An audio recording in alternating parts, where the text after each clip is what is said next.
Hoje não é um vídeo de julgamento, não é um vídeo de eu avisei, não é um vídeo sobre quem estava certo. É um vídeo triste, muito triste. O Gabriel Gunley morreu aos 22 anos. E antes de qualquer coisa que eu vá falar aqui, eu quero deixar meus sentimentos à família dele. Principalmente a mãe dele, que acompanha o meu trabalho, que assiste os meus vídeos e que sabe que, independente de qualquer opinião que eu tenha tido sobre as escolhas dele, eu sempre desejei o melhor para o Gabriel. Quem acompanha o canal Rodrigo Góes sabe. Eu demorei para gravar esse vídeo. Demorei. Eu precisava de tempo para processar isso longe da câmera. Enquanto muita gente correu para postar primeiro, eu precisei primeiro reagir como um ser humano antes de reagir como Rodrigo Góes, o criador de conteúdo. Porque o Gabriel, pessoal, ele não era um nome aleatório no meu canal. Eu acompanhei a trajetória dele de perto. E quando eu vi a notícia no sábado, eu não consegui pensar na câmera, em thumbnail, em título, em algoritmo. Eu fiquei triste de verdade. O importante aqui não é ser o primeiro, é fazer um trabalho sério e respeitar o jovem Gunley. E é exatamente por causa disso que eu vou começar essa conversa pelo que agora a gente realmente sabe. O Gabriel foi encontrado no apartamento dele em São Paulo, na manhã de sábado, sem sinal nenhum de violência. O caso foi inicialmente registrado como morte súbita e a perícia foi acionada.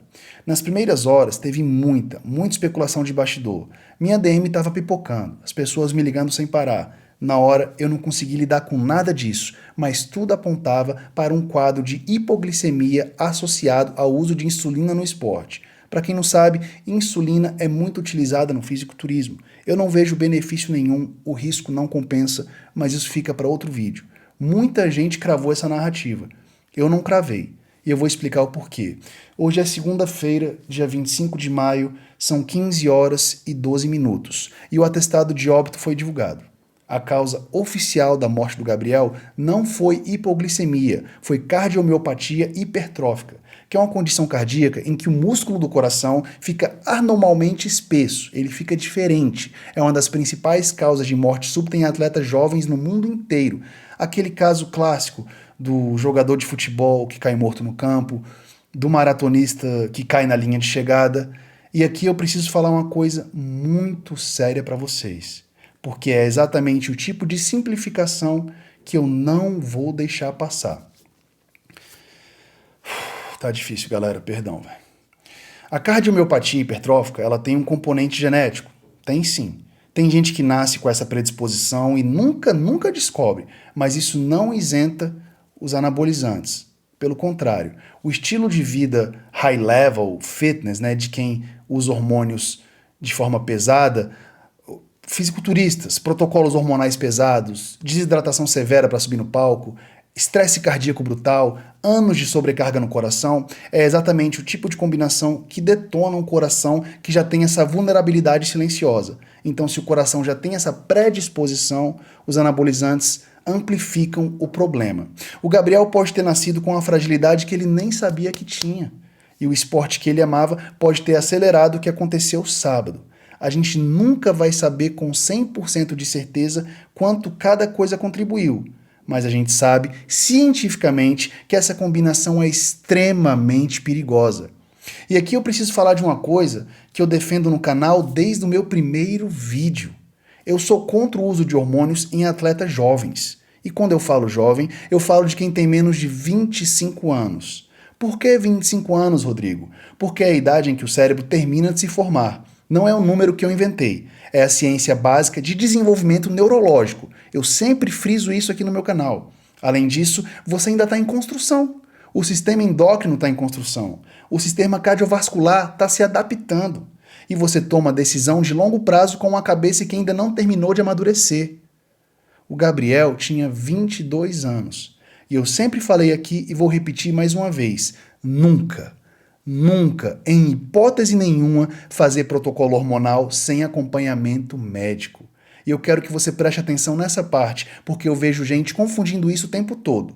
Médico não torna o uso seguro. Médico faz um controle de danos. Tem uma diferença, pessoal, uma diferença enorme. O que o médico faz é monitorar o que o protocolo está fazendo com o seu corpo. Ecocardiograma, eletrocardiograma, Holter, exame de sangue completo, marcadores hepáticos, renais, cardíacos. É isso que detecta cardiomiopatia hipertrófica antes de virar algo muito ruim e que não tenha volta. É isso que detecta hipertrofia do ventrículo esquerdo, causada por anos de ciclo. É isso que pode pegar uma alteração silenciosa antes de virar morte súbita. E eu fico reflexivo, porque há 2 semanas eu gravei um vídeo falando especificamente do Gabriel e do Mátila. E nesse vídeo eu falei que eu estava preocupado com o coração deles. Eu cheguei até a indicar um médico brasileiro que faz esse tipo de acompanhamento em atletas. Eu não estou falando isso para dizer que eu estava certo. Eu tô falando isso porque dói, mano. Dói muito ter feito esse alerta e ter visto 2 semanas depois exatamente o tipo de desfecho que eu temia, que eu estava preocupado. Eu queria de verdade ter estado errado. Agora eu quero falar um pouco sobre quem era o Gabriel Ganley. Porque a internet conheceu aquele fisiculturista imenso, mas tinha um menino inteiro antes disso. O Gabriel era carioca e desde criança ele era um competidor nato, só que não no formato que a gente imagina. Antes da musculação, o Gabriel jogava Pokémon. Eu também jogava, eu tinha um Game Boy, jogava Pokémon Yellow. Pra quem não sabe, eu sou viciado em animes. Eu amo animes. E só que o Gabriel, cara, ele não jogava brincando, era competitivamente. Ele foi um dos 8 melhores jogadores de Pokémon TCG da América Latina. Ele viajou para os Estados Unidos para disputar o campeonato mundial em Indianápolis e voltou como o brasileiro mais bem colocado da competição. Olha que massa, cara. Pensa nisso por um segundo. Brasileiro, adolescente, sentado numa mesa dos Estados Unidos para competir no mais alto nível de um jogo japonês contra os melhores do mundo e voltando como o melhor brasileiro do circuito. Isso já dizia muito sobre o tipo de pessoa que o jovem Ganley era. Disciplina, estudo, obsessão. Para quem não sabe, ele estudou com a Mel Maia, que é aquela atriz famosa, e ele era bolsista, ele sempre tirou notas excelentes. O garoto era muito inteligente. Quando ele fez 15 anos, ele largou as cartas. Poxa, ele poderia ser um dos melhores do mundo, já pensou? E ele foi pra luta, né? Boxe, jiu-jitsu, wrestling, e depois ele veio para musculação.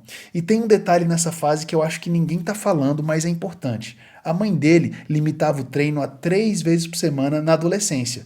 Ele tinha uma mãe muito presente, cuidando, pondo limite, como toda mãe boa faz. Mais tarde, ele foi cursar Educação Física na UFRJ. Ele fez 2 anos só, não finalizou a faculdade. E nesse período a rotina era pesada, cara. Ele acordava às 5 da manhã, ia de bicicleta para o estágio, treinava por horas, ia para a faculdade e ainda gravava conteúdo de madrugada.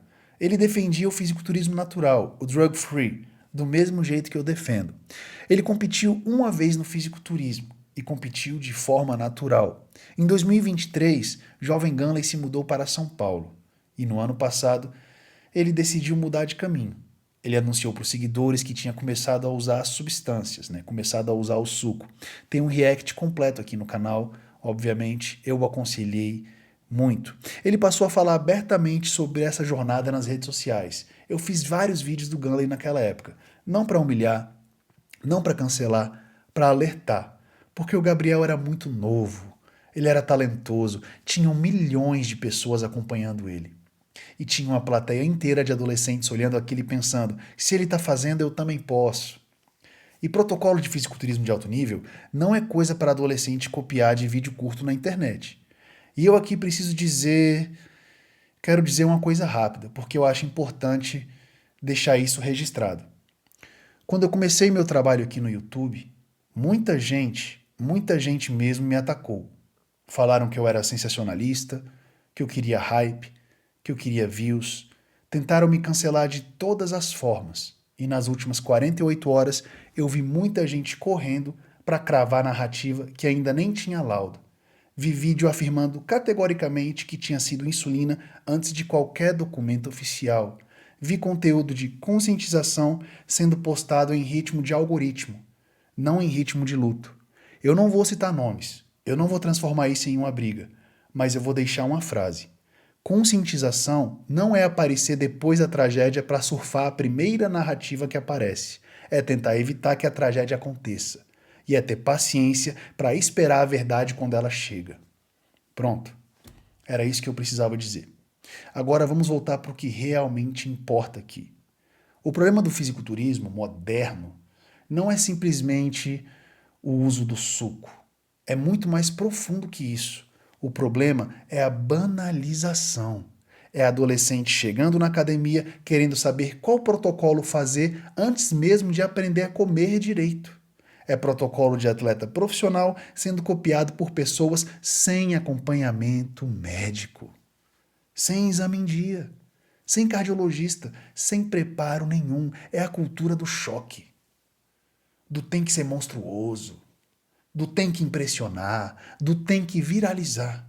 É medicamento pesado sendo tratado como suplemento básico. Eu estou vendo isso todo dia. A galera acha que o maior risco é só os esteroides anabolizantes. Não é só esteroide, é a combinação de tudo. É o coração que ninguém examinou. É a desidratação extrema. É o jovem que entra num protocolo de competidor sem ter feito um eletrocardiograma na vida. É um moleque de 18, 19, 20 anos copiando tudo que viu num corte de podcast de 15 segundos. Eu amo esse esporte. Eu amo o fisiculturismo. Ele me formou como profissional, como atleta natural, como pessoa. E é exatamente por isso, porque eu amo esse esporte, que eu não posso ficar calado vendo ele virar isso. Não existe razão nenhuma para um menino de 22 anos estar fazendo protocolo pesado. Não existe pressa que justifique. Não existe troféu que valha. Não existe contrato que pague. Essa conversa precisa acontecer enquanto ainda dá tempo. No fim das contas, o que aconteceu sábado foi simples e devastador. Morreu um garoto de 22 anos, um jovem cheio de sonho, cheio de vontade de vencer, que inspirava milhões de pessoas, que tinha planos, que tinha família, que dizia que sonhava em ser pai e que tinha uma mãe que amava muito ele. Nenhuma visualização vale a vida. Eu espero de coração que essa tragédia abra os olhos de muita gente, dos adolescentes que estão pensando em começar, dos pais que não sabem o que o filho anda fazendo, dos coaches que banalizam protocolos extremamente perigosos e que sirva também para uma coisa concreta. Se você treina pesado, se você usa qualquer substância, faça uma avaliação cardiológica completa, por favor. Hoje, não amanhã. Procure um médico sério. Tem profissionais éticos no Brasil que fazem esse trabalho de controle de danos. Eu já indiquei alguns nomes aqui no meu canal. E quem quiser procurar, vai achar. Saúde não pode virar aposta. E nenhum físico vale mais do que continuar vivo. Descanse em paz, Gabriel. Descanse em paz, irmão, que Deus ilumine a sua jornada espiritual. Você foi um jovem que eu tive a honra de conhecer. E graças a Deus você passou pela minha vida, mano. Você foi super gente boa comigo, sempre me tratou super bem e...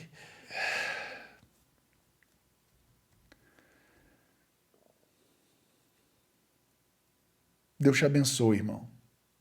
Deus abençoe a sua jornada espiritual, o seu caminho. Você vai fazer muita falta aqui. E eu nunca vou esquecer os momentos que a gente teve, as conversas. Foi uma honra ter te conhecido, ter apertado a sua mão, ter te abraçado. Descanse em paz.